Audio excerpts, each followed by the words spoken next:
Okay, welcome everybody. It's 12:05. Thank you so much for joining. If you've not met me yet, if I've not had the pleasure of meeting you, I'm Dylan Stafford. I'm the Assistant Dean, the Director of Admissions. I'm part of the small but mighty team. You've probably met Chris or Vartan Adamian or Christia Nowen, Chris Thompson, or Raymond Murata, or possibly Cynthia Somerville when you were submitting your application documents, or even Chelsea Sanchez at the front desk. So we're a small and mighty team, along with our ambassadors, Hassani and David, and all our ambassadors. Welcome to the class of 2027. It's been really a fun year. Our applications are up 77% over last year. Last year was a small year for us. More normally spoken, our applications are up 36% over our 5-year average. So we were really thrilled at both round one and round two. And April 2nd will be our round three deadline. So we're getting ready for the third Super Saturday on April 13th. And we had a webinar 2 nights ago, Vartan and Christy led. So that's, there's still a little bit of a pipeline for us to manage. Round three is actually typically our largest round. But today, this is nothing about that. Today, this is about looking ahead. Some of you are clear, you're coming, welcome. Some of you are still, oh my gosh, am I going to go here? Am I going to go to Berkeley? Am I going to go to Chicago booth? You've got choices, and we respect that. I am really thrilled today. I'm going to talk just about 1 minute more. I'm actually going to hand it forward to two really special people, to Taru and to Jiyoon, who are 1/4 away from graduating. So they were in your shoes 3 years ago right now. And hopefully you've had a chance to see their gap reflection videos. I sent those out last Friday afternoon. What we did this year is we asked the Global Access Program, sorry for the acronym, excuse me. Global Access Program is our main field study. We have several field study choices. The majority chosen field study choice is the Global Access Program, where you are on a team of your own choosing, and you match to an international early stage, high-tech, high-growth company um, who is looking to do a market entry and wants the consulting expertise of 5 UCLA Anderson students to help them make the best executable business decisions that they can. We've run the Global Access Program for over 20 years. We've worked with close to 1,000 companies from about 15 to 20 countries, depending on, but okay, I'm sorry. I don't know that stat 1,000%. I may be confusing global immersions with the Global Access Program. It's at least 10 countries, and it's a little bit more than that. So don't let me misspeak. But I do know that we have tracked over $1 billion in company business decisions that have been guided by the submissions of our Global Access Program students. So this year, the Global Access Program completed last December for the class of 2024. And Paulo de Rezende, who is the faculty director for GAP, reached out to the faculty advisors. Each team has a dedicated faculty advisor who is an industry expert, venture capitalist, person who has themselves run startups and entrepreneurial ventures and run the whole gamut of raising funds and executing a startup. Those faculty advisors nominated some of their top students. So it's not just the people who got the best grade, but people who really, from the faculty perspective, had really just took advantage of everything the Global Access Program has to offer, and really had a experience that might be meritorious to share forward. So Taru and Jiyoon are 2 of those gap reflection faculty nominated members of the class of 2024, and they are our guests today. So where's Taru? Okay, so I thought we would go Taru and then Jiyoon, no particular order. And so Taru, if I got the nod, if you're ready, Yep, I'm gonna introduce you, and then we're gonna jump in. sounds good. Okay, and our rough agenda is about 15 minutes of Taru and Jiyoon sharing, first person, then about 15 minutes of Q&A. I shared with them this morning the pre-questions that you submitted, but we can also take live questions. So maybe about 30 minutes of that. And the last 15 minutes, I was thinking, we could do just random breakouts so you guys could meet a couple of each other. And officially, we will end at 12:50, so 45-minute footprint. and I'll leave the rooms open until 1. So if that's good with everybody, we're going to jump right in. Okay, so with no further ado, it's my pleasure to introduce Taru Singhal, class of 2024. Taru is a mechanical engineer by training. She's currently at Google as a technical program manager. She has executed 2 career pivots, one right at the beginning of the school experience, from Excellent to Rivian, and then mid-program, mid-FEMBA, she left Rivian and is now in her current role at Google. Her gap company was North Valley Research, which was, I believe, in China. Is that right, Taru? China. In China. Yeah. And her advisor was Peter Lee. So with no further ado, let's do the jazz hands for Taru. Welcome, Taru. Thank you, Dylan. I'm really honored to be here today, and I love to see the next class of FEMBA. Very exciting. I definitely was there 3 years ago. It's terrifying at first because you're committing to a whole lot of time along with your actual job. And family stuff, so it's definitely hard. But it's going to be one of the best experiences that you had, or perhaps I definitely had.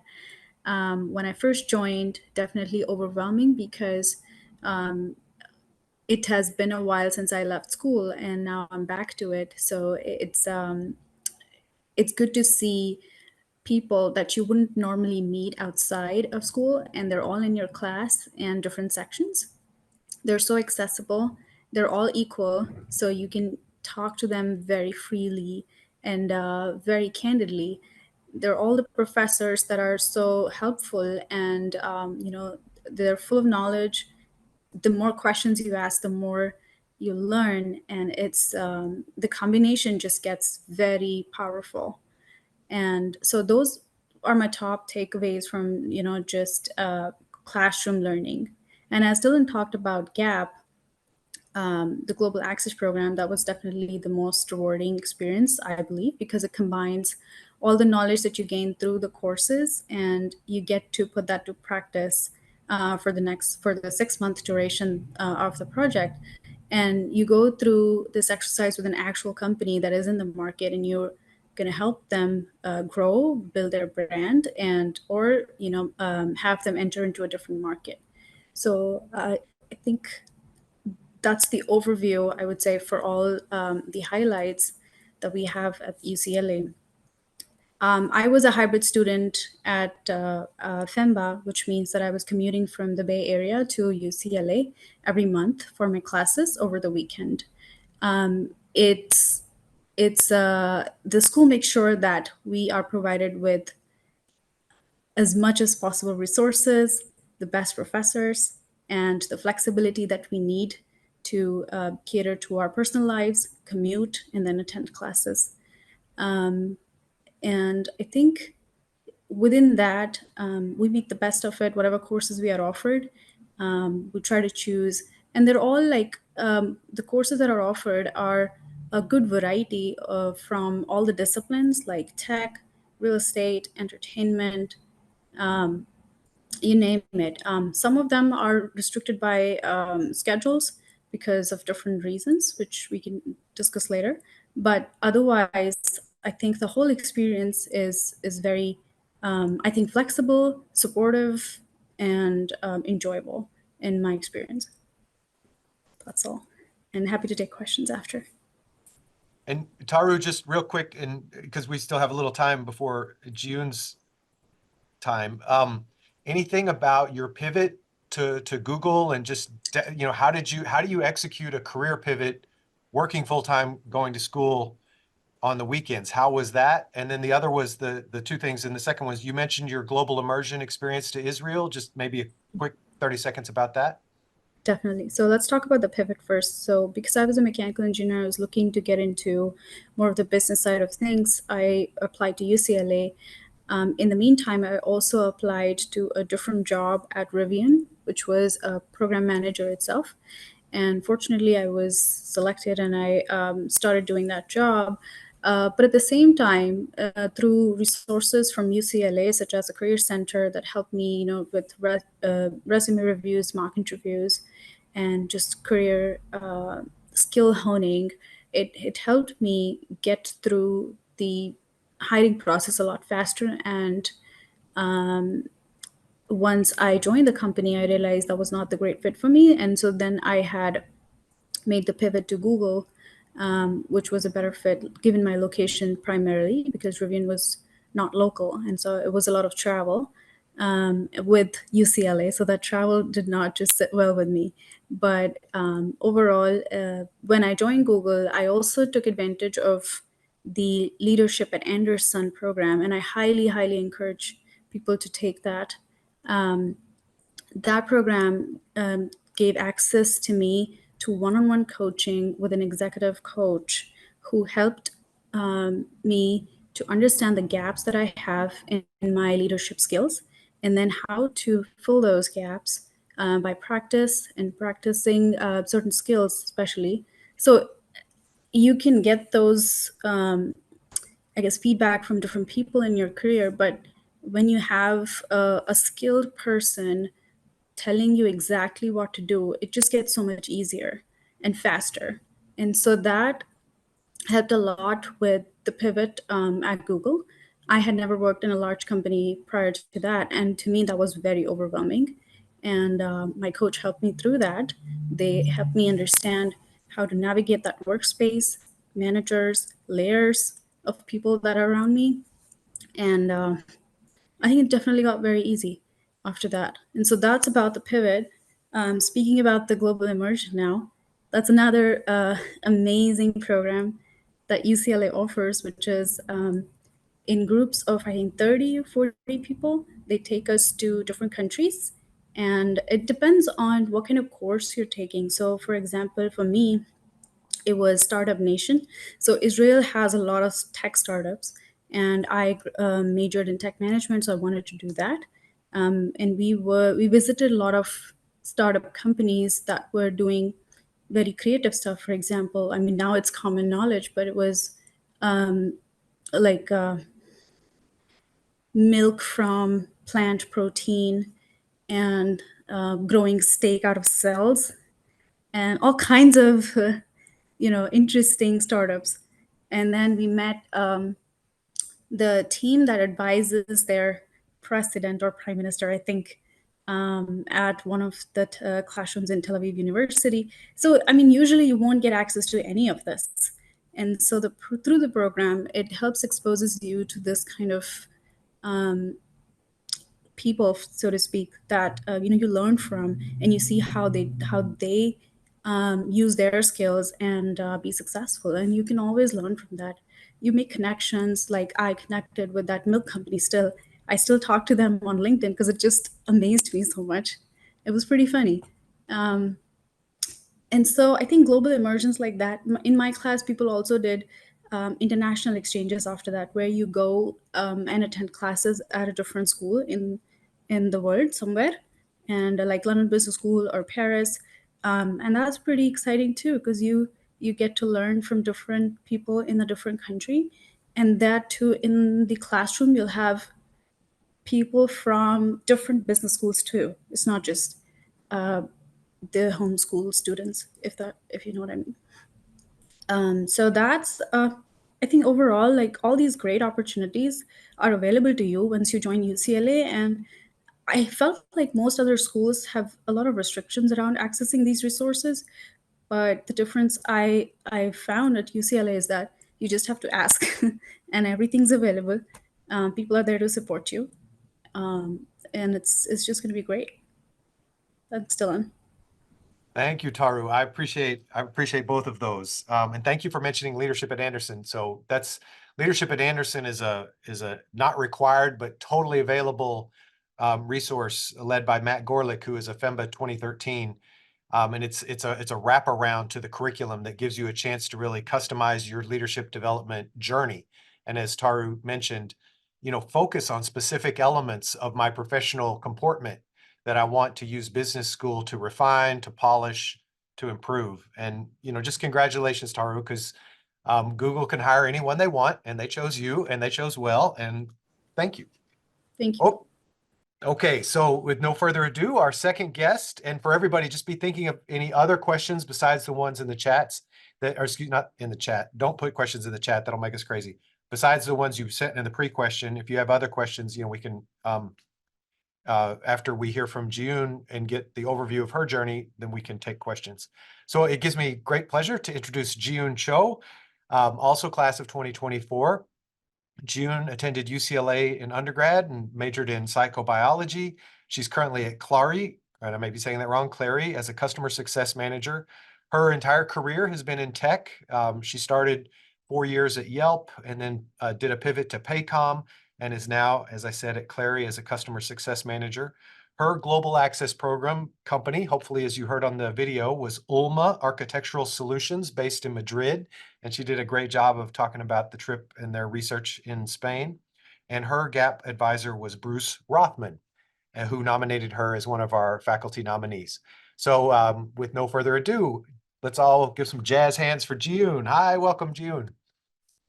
Thanks, Dylan. It is nice to see you guys all on this call. My name is Jiyoon. I, as Dylan said, went to UCLA undergrad, was a science major, had no idea about business classes, econ, anything like that. And so I actually moved up to San Francisco. I'll give you a little bit of background. Before business school, I moved up to San Francisco and was living and working there for about 4 or 5 years, and then realized that I felt like I needed some more like just kind of foundational information about how all of these companies work, how all of these business processes actually work. And that's when I started looking into different MBA programs and business schools. I'm originally from Southern California, so I knew I wanted to kind of end up back in the LA area. So I was really focusing my search in LA, basically UCLA, USC. And I knew that I wasn't going to do like a career pivot. As you go into school, you'll kind of realize different buckets that people are in, whether it be just career growth, career pivoting, or just kind of figuring out what your path is in general. So my focus was really more on just the career growth aspect. And I felt like Anderson had a lot of resources that I was really interested in. And I see a lot of San Francisco / Bay Area people on this call. I think that it's a bubble up there, right? It's definitely a tech bubble, kind of the people that you work with, the people that you're around. A lot of that is centered in the tech space. And I think that one of the most refreshing kind of aspects of coming to UCLA was that you meet people, like Taru mentioned, from so many different backgrounds, but also industries that like, it's not all tech. So tech was actually kind of like one of the smaller subsets of our class, people that work in tech. And a lot of it was like already in business or finance, but a lot of entertainment, obviously, surprisingly, a lot of medicine, a lot of medical background, just so many different ideas coming together. And I thought that that was really special. So in addition to the technology management specialization, which I think Taru mentioned as well, I also was able to go on a international exchange program. I did mine in Brazil. So I got to go to Rio and Sao Paulo, which was incredible, an incredible experience. I highly recommend applying to one of those programs. And I got to learn more about like sustainability, global sustainability, and learn from the professors at the school in Sao Paulo. So that was a really kind of highlight experience that I got as well. Specifically for Global Access Program, you get to choose your group. And it was awesome to be able to kind of put together different people. Like I got to work with the friends that I met in my very first group at UCLA, and it was a really cool experience, learning about an industry that you probably don't really know anything about, and just actually going and like consulting for this company that puts all of their trust in you. Yes, it's a lot of work. Yes, it can be daunting at times, but it's probably been one of the most rewarding experiences that I've had so far. So that was a great experience for me. I think that's all I have so far. Thank you, Jiyoon. And just, I mean, maybe one last one. This is a subset, won't apply to everybody, but just briefly, as a returning Bruin, maybe you had a kind of unique perspective on the difference between kind of an undergrad journey and the grad school, because you got to do it at the same institution. So I don't know, Yeah. what's my question? Just anything about the UCLA culture, like what it was as an undergrad and how you experienced it as a grad, just because I think culture it's ephemeral. It's hard to nail it down, but schools have a flavor, and UCLA has a very distinct flavor. How as a proud double Bruin, what should people not what should they kind of expect if they choose UCLA? Like what are you most proud of? I'm sorry, this is a ramble. Shut up, Dylan. Let her talk. Sorry. No, I got it. So are there any UCLA undergrads, like anybody? Okay, so there are, okay. So one of the things that I really cherish about my undergrad experience is like, I'm still like, and I know this is not just because of UCLA, but like, I'm still very close with the people that I was friends with undergrad. And I feel like the atmosphere and the community that you're able to build is so valuable and so important. And I honestly felt that way at Anderson too. Just being able to connect with people that become your friends so easily and so comfortably, but also there were always like kind of 2 or 3 professors from undergrad. Like you don't remember all of your teachers, right? There were always like 2 or 3 that stood out. And I feel like at Anderson too, it's almost amplified, like that 2 or 3 from undergrad was amplified for me just because these professors that you're going to be taking classes from do such cool things. Like they're just not just professors. They're not just academics. They're like, especially in the tech electives that I took, they are still working at their companies. They're still working in the field. They're still working in the industry. And so it's kind of that valuable learning experience that I feel like puts you that much closer and more integrated in what you're interested in. And then also for whoever did go to UCLA undergrad, it doesn't hurt that you know where everything is. You might become a tour guide. People might ask you where everything is at Anderson. So yeah, it's there's that level of comfort too, just like it's familiar. Thank you. That was kind of a mushy question. Thank you for fielding that with grace. I appreciate it. Okay, so I thought we'd take 10 minutes or so to do some questions. So just raise your digital hand and you can address the question to Taru and Jiyoon or one or the other. And and again, just questions that you think more than a couple other people might be interested in also. If you have one-on-one questions, we can obviously schedule time. Anything for either of our guests, our guest panelists? Yes, Andy. Yeah, Dylan, thank you. So yeah, my questions for often like for the GATT Global Access Program, and what do you wish or before to get to go to the program, what's your recommendation for us?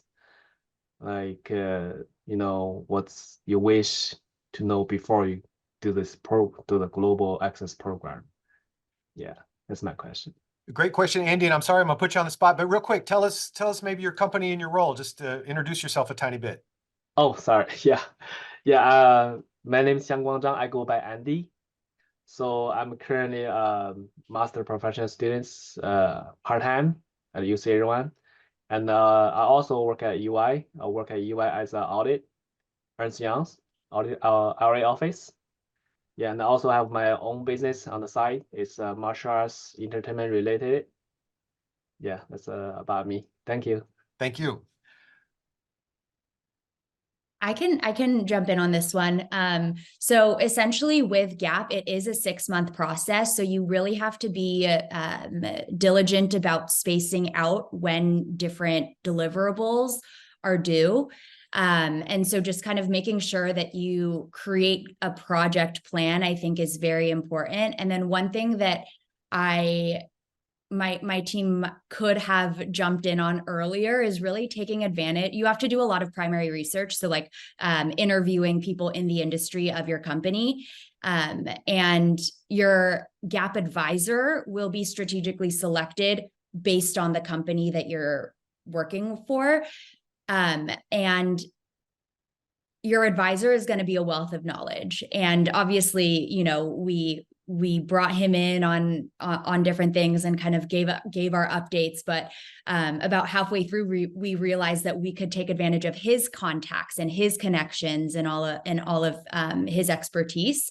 So I would definitely recommend leveraging your advisor from the start. Thank you. And Sharayu, please. And if you could, just give us a little thumbnail so we get a sense of who you are. Sure. Hi, guys. I'm Sharu. I'm in the entertainment industry as an actor and producer, looking to pursue an MBA, to sort of diversify my skill set. So something that I was wondering about, it's not a gap specific, but is there anything that you would have done differently coming into your first year? Like anything you might have prepared the summer before, or any information that would be helpful for us maybe coming into the school year? I can talk a little bit about that. So I think one thing I do feel I should have done, maybe not before joining the school, maybe in the first quarter, is like plan your time at UCLA. What do you want to do? What kind of courses you want to take? Because there are just a lot of them, and you will get lost in, okay, I like this, and then there's this professor I like, my friend's taking this. And so by the end of it, of the 80 credits, then you struggle. Usually I've seen like a lot of my friends too, at the end, we just take whatever course is there just for taking it. But that's not very, I guess, useful. So you want to maybe think about it a little bit.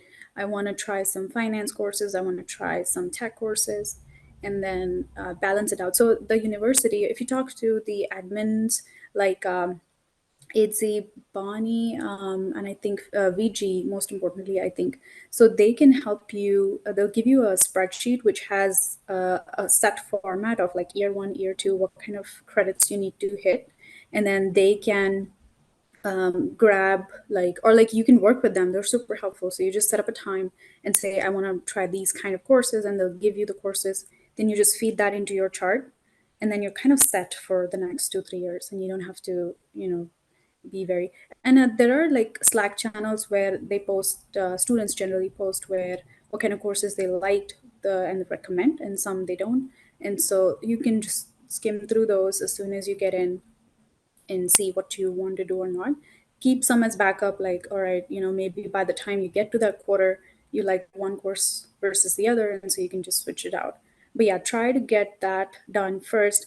There are a lot of case competitions that are also organized, a lot of clubs out there. So you also want to make sure you spend time in that and plan that out also, because again, there are so many that you want to do all of them, but you can't. So you need to be very picky and make sure it serves your purpose. That's all I'm going to say. Thank you. Thanks for the question, Sharayu. Irene. Hi, everyone. My name is Irene, and I'm currently located in San Diego. I work in the pharmaceutical industry as a project manager at Novartis. So I manage clinical trials and a lot of assay testing.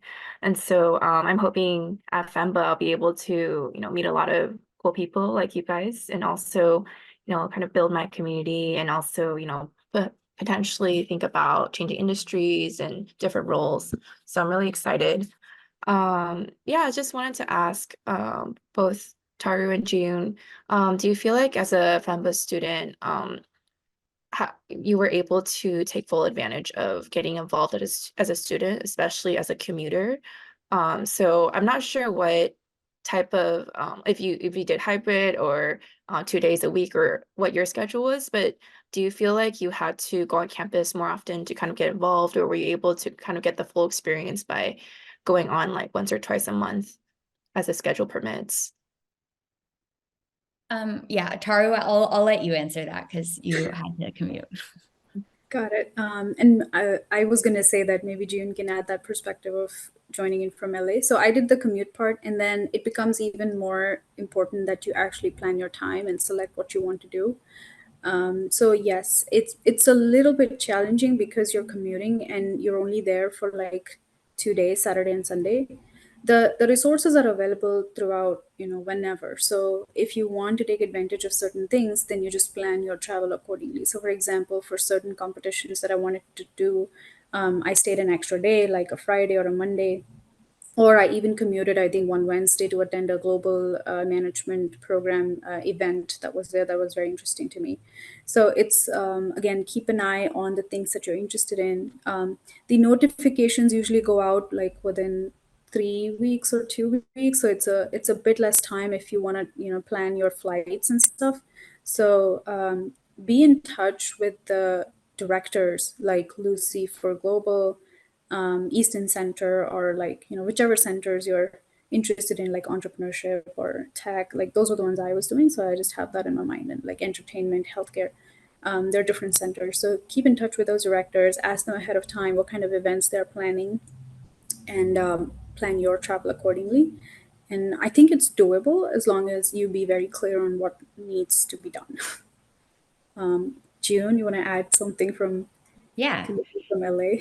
Yeah. So I think that from an LA perspective, even though it's more accessible, it still takes effort, right? Like everybody's working, everybody has their own schedules, and the resources are available, the clubs are available, all of it's available. It's just a matter of like what you put in the energy to look into and to take part in. So I feel like I didn't, and I would recommend doing this. I probably, if I were to go back, would start fall quarter of my first year. I probably didn't start really taking advantage of it until spring quarter.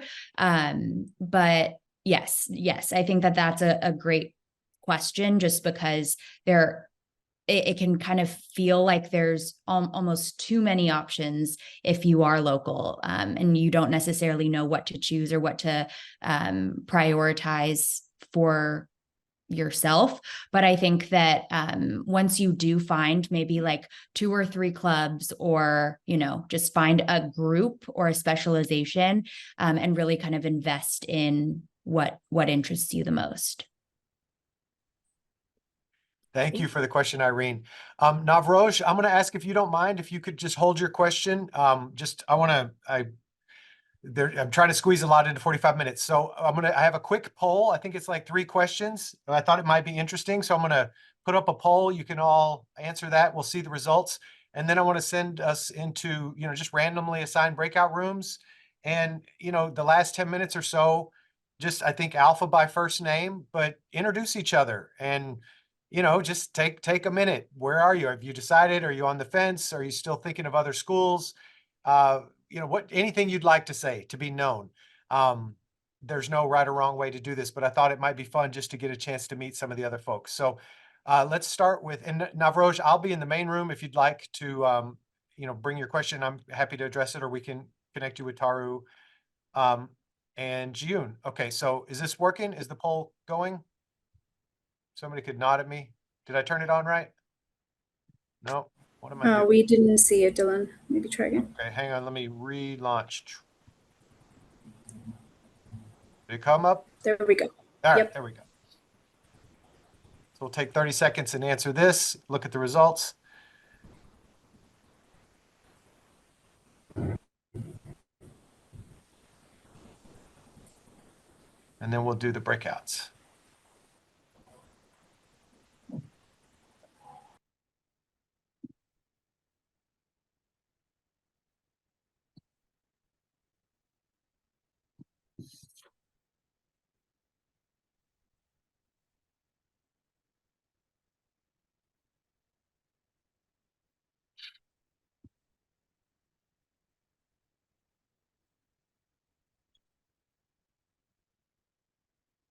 All right. Anybody need a little bit more time? Now, does it show you the results? Do you see the results? All right. Sorry, I don't use this feature very often, so I apologize for learning in front of you. Excuse me. All right. Looks like 31 people responded, and I think there's 34 of us all together. Okay, I'm going to end poll. Anybody need any more time? Wave at me. Okay, ending poll. Share results. Do you see the results? Okay, so What schedule will you select? It looks like 43% are looking at Saturday, 46% are looking at Tuesday, Thursday, 18% are looking at hybrid.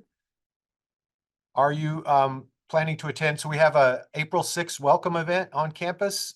You'll be getting information about that. So a little over half of you are going to try to do that. Doesn't work for 29% of you, and then 14% maybe. And then this is always a fun one. Career-wise, what are you thinking about? So it looks like 46% want to enhance or accelerate your career. 46% are looking at switching to something new industry, new function, new company.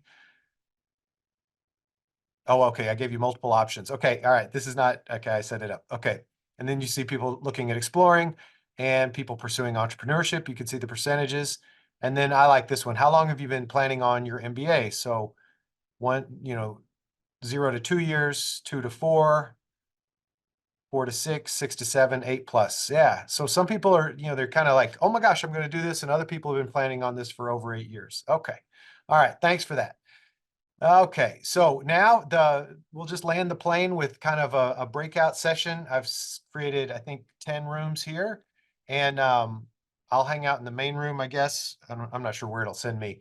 But thank you all for being here. Thank you, Taru and Jiyoon, for your time. Hi, my name is Taru Singhal, and I'm from the FEMBA 2024 cohort.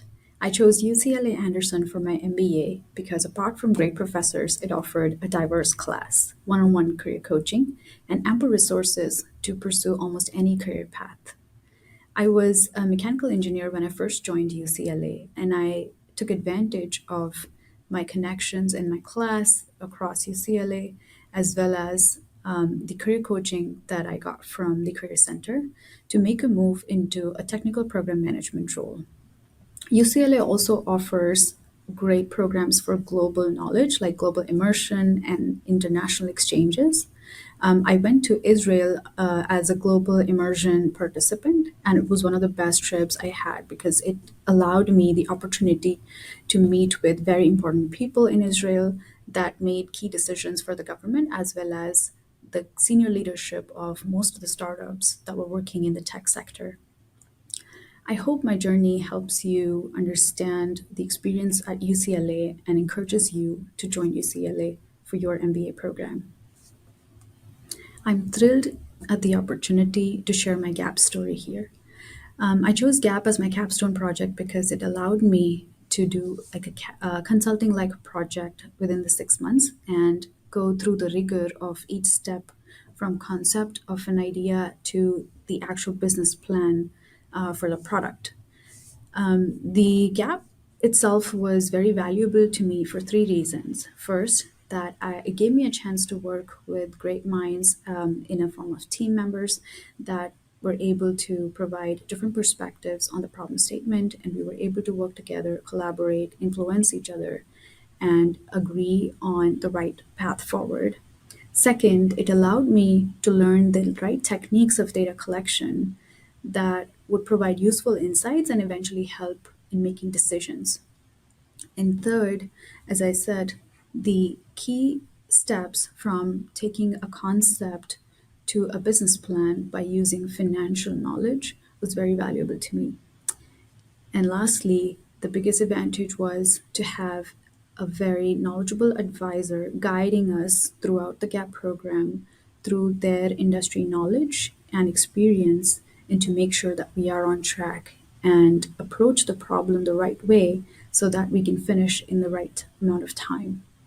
I truly enjoyed my GAP experience, and I highly recommend anyone who's thinking of pursuing GAP, as it's a very enjoyable experience with a lot of hard work required. That was one of the key highlights for my MBA program for sure.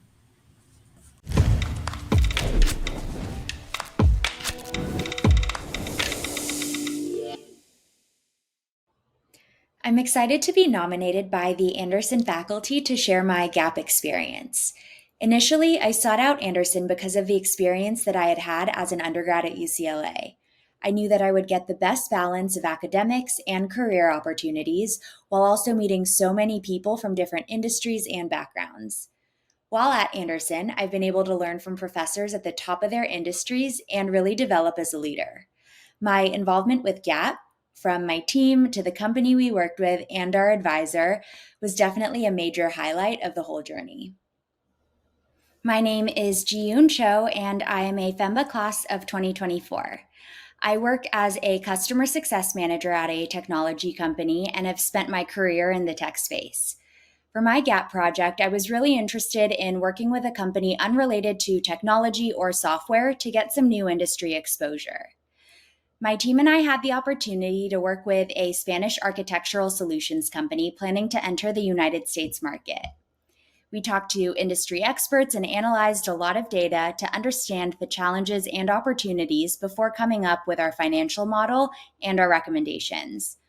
Ultimately, we were able to put together a business plan to help the company make informed decisions for its next steps in the United States. I chose to participate in GAP because it offered a unique chance to apply what I'd learned in school, but at the same time, experience all of these business practices firsthand, especially the ones that were beyond the scope of my regular job. Our team had an amazing advisor to help us along the way, and we were all able to travel on site to their headquarters in Spain, which was a lot of fun, but also allowed us to see everything from their factory line to their research facilities to all of their offices. This exposed us to their different business processes and leadership styles, allowing us to really understand their culture and exactly what would make them successful in the United States. Developing a business plan from scratch was never something that I thought that I would do, but now I will be able to apply these real-world learnings to enhance my professional growth and perspective as I continue in my career.